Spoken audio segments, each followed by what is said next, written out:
요즘 이런저런 선정적인 이슈들로 인해 사회가 참 떠들썩합니다. 사건의 내용들이 단순히 부도덕하고 문란한 것을 넘어서 불법적인 내용들이 난무하는 사건들이라 여러 사람들을 놀라게 하고 있는데요. 과연 NBA에서는 이처럼 놀랍고 선정적인 사건들이 어떤 것들이 있었는지 한번 알아보겠습니다.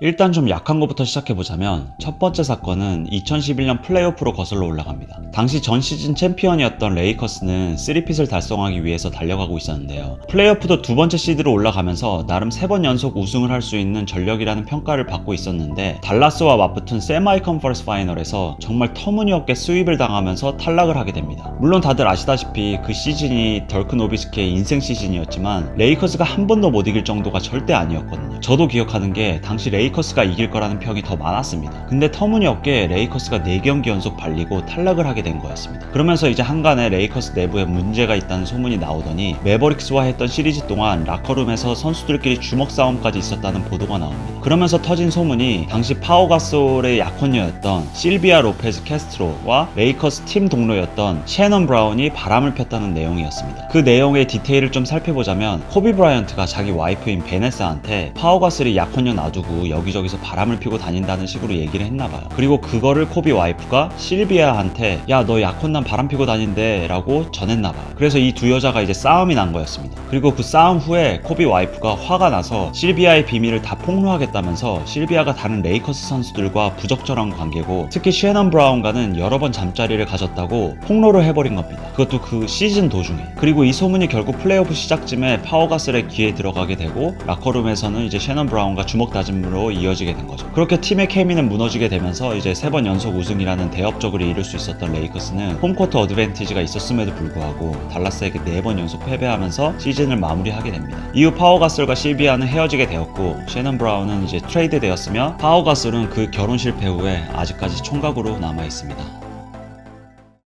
다음 이야기는 스퍼스의 간판 스타로 유명했던 토니 파커의 이야기입니다. 토니 파커는 당시 팀의 오랜 간판 스타였던 팀 덩칸이 기량이 하락하면서 팀의 새 에이스로 떠올랐었는데요. 그렇게 탄탄한 커리어를 쌓아오며 이제 2007년도엔 당시 유명 배우였던 에바 롱골리아와 결혼을 하게 됩니다. 그리고 그렇게 행복한 결혼 생활을 3년간 이어오다 2010년에 에바 롱골리아로부터 이혼 통보를 받게 됩니다. 이혼 사유는 토니의 외도였는데요. 그 내용을 살펴보자면 2010년 어느 날 에바 롱골리아가 우연히 남편 토니의 전화기를 보게 되는데요. 그 전화기 안에는 토니가 어떤 여자와 주고받은 온갖 성적이고 섹슈얼한 문자 내용을 보게 됩니다. 근데 그 문자를 주고받은 여자가 놀랍게도 토니의 예전 스퍼스 팀 동료였던 브렌트 베리의 와이프였던 겁니다. 더 놀라운 건 이 두 부부가 그 당시까지도 엄청 친하게 지낸 사이였다고 해요. 브렌트 베리 부부는 토니와 에바의 결혼식에도 와서 축하해 주었었고 서로 생일 때마다 커플끼리 모여서 축하해주고 거의 매일 연락하면서 지내는 사이였다고 해요. 그리고 예전에 토니 파커는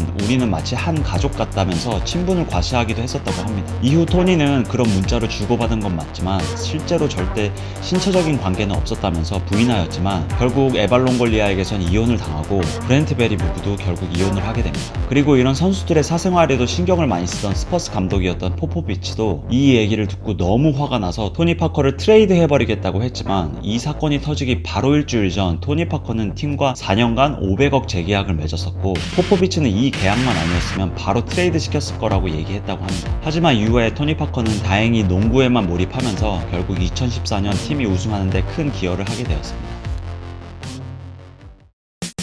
그 다음 이야기는 현재는 은퇴한 맷 반스의 이야기입니다. 당시 맷 반스는 LA 레이커스에서 멤피스로 트레이드 되어서 여름에 팀 트레이닝 캠프에 참여하기 위해서 산타바바라 지역에 머물고 있었는데요. 어느 날 저녁 이제 운전을 하던 도중 별거 중이던 와이프 사이에서 낳은 두 아들 중 한 명에게서 영상통화가 왔다고 합니다. 그래서 영상통화를 받아보니까 아이가 엄청 기분이 상해 있는 상태로 지금 엄마가 마루에서 아빠 예전 팀 동료였던 데릭 피셔와 그렇고 그런 짓을 하고 있다면서 울먹였다고 해요. 그 얘기를 듣자마자 맷 반스는 눈이 뒤집혀서 한 150km 정도 떨어진 전 와이프의 집으로 미친듯이 운전을 해서 갔다고 합니다. 그래서 이제 맥 반스가 갑자기 나타나니까 마루에서 그 짓을 하던 이제 데릭 피셔와 맥 반스의 전 와이프는 당연히 깜짝 놀랐을 테고, 이제 눈이 뒤집혀서 달려드는 맥 반스를 피해서 집 전체를 도망 다니다가 데릭 피셔는 이제 경찰이 도착하기 전에 피신하였다고 합니다. 이후에 맥 반스는 인터뷰에서 자신과 몇 년 동안 함께 뛰었던 팀 동료가 자신과 별거 중인 와이프와 그렇고 그런 관계였으면서 자신에게 비밀로 했다는 사실에 견딜 수 없을 만큼 모멸감을 느껴서 눈이 뒤집힐 수밖에 없었다고 하네요. 하지만 결국 데릭 피셔는 맥 반스의 그 전 와이프와 약혼을 하게 되었고,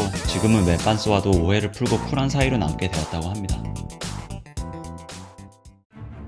다음 이야기는 여러분들도 잘 아시는 역대 최고급 포인트 가드였던 스티브 내시의 가슴 아픈 사연입니다. 피닉스에서 간판 스타로서 정말 잘 나가던 스티브 내시는 2005년 4년 동안 사귀던 여자친구와 드디어 결혼을 하게 됩니다. 그리고 슬아의 쌍둥이 딸을 낳고 알콩달콩 잘 살던 중 2010년에 셋째인 아들을 또 낳게 돼요. 근데 이 아들을 낳자마자 바로 다음날 스티브 내시는 이혼 신청을 냅니다. 이유는 바로 낳은 아들이 흑인이었던 거예요.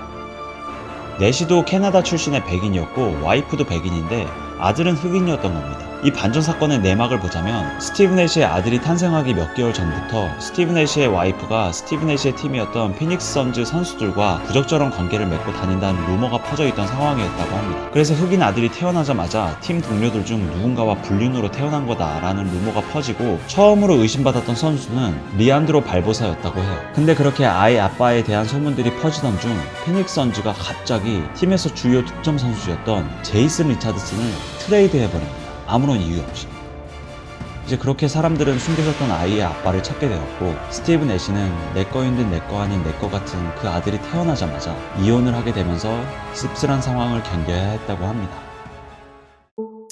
그리고 마지막 이야기는 현역 최고의 선수 르브론 제임스의 이거는 뭐라고 설명해야 할지도 모르겠는 그런 사연입니다. 일단 당시 상황은 르브론이 마이애미로 떠나기 전 클리블랜드에서 마지막 시즌을 보내던 2010년이었습니다. 당시 이제 르브론이 클리블랜드에서 계약이 다 끝나가는 상황에서 우승을 하느냐 못하느냐에 온 관심이 쏠려있던 그런 상황이었습니다. 근데 그때 갑자기 이상한 소문이 퍼져요. 팀 동료였던 들란트 웨스트가 르브론 제임스의 엄마와 내연 관계다 라는 소문이 리그 안팎으로 퍼지기 시작한 거예요. 처음엔 길거리나 인터넷에서만 얘기가 나오더니 갑자기 라디오 같은 공식 매체에서도 얘기가 나오고, 예전 NBA 선수이자 휴스턴 로켓츠의 해설자로 활동하던 케빈 머피가 어느 라디오 방송에서 그 소문은 확실한 사실이다 라고 얘기를 하면서 소문은 더욱더 커지기 시작합니다. 그리고 그 소문은 당연히 르브론 제임스의 귀에도 들어가게 되었는데, 하필이면 르브론이 그 소문을 듣게 된 게 당시 플레이오프에서 보스턴과 붙기 바로 직전이었다고 해요. 그리고 르브론은 보스턴을 상대로 기대 이하의 성적을 보여주면서 결국 팀은 탈락하게 되었고, 팀은 르브론이 팔꿈치 부상이 있었다고 해명을 했지만 사람들은 당연히 자기 엄마가 자기 팀 동료와 사귄다는 소문에 충격을 받아서 그런 거라고 생각을 했다고 합니다. 그 후에 르브론은 팀을 떠나서 마이애미로 가게 되었고,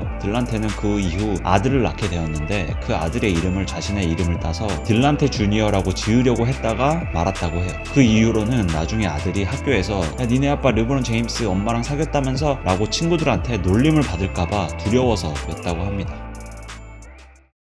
이렇게 NBA에서 있었던 크고 작은 스캔들과 이슈들을 모아서 소개해드렸는데요. 저는 이 영상을 만들면서 느낀 게 이런 엄청난 일들을 겪고도 마음을 다잡고 농구에 집중할 수 있었던 선수들이 참 대단하다는 생각이 듭니다. 우리 엄마가 내 친구랑 사귄다고 하면 어떤 느낌일까요?